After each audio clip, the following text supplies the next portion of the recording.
la iniciativa de Fricaix la trobem genial, perquè així tenim una excusa per sortir, conèixer gent, veure coses, a més baixar aquí, veure productes, treballar-ne, que igual fa temps que no treballes, com per exemple avui que hem fet això dels menuts.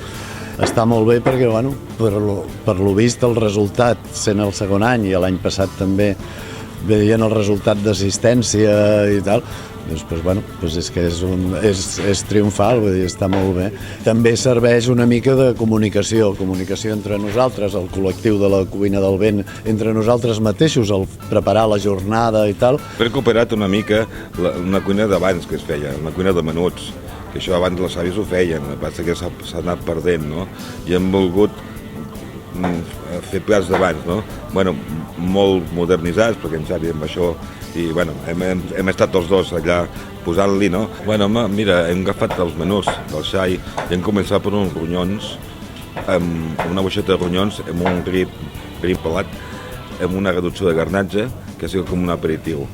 Hem seguit amb una croqueta de peus de xai amb tripa, que seria, bueno, els peus de xai tractats, bullits i triturats, fa una mica de lligam amb la tripa de xai, que és estofada, bueno, com sempre, però tallada més petita i tal. Fa una mica la massa de la croqueta, no?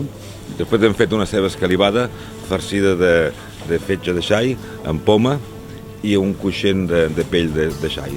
I després, per remate final, hem fet un cap de xai al forn, l'únic que, bueno, desglossat, vull dir, les galtes d'una manera, la llengua d'una altra, els cervellets d'una altra, i llavors amb la guarnició, doncs, bueno, sí, unes patatones tallades a rodanxes i uns tomaquets cherry, així petits, no? Hem fet una mica això.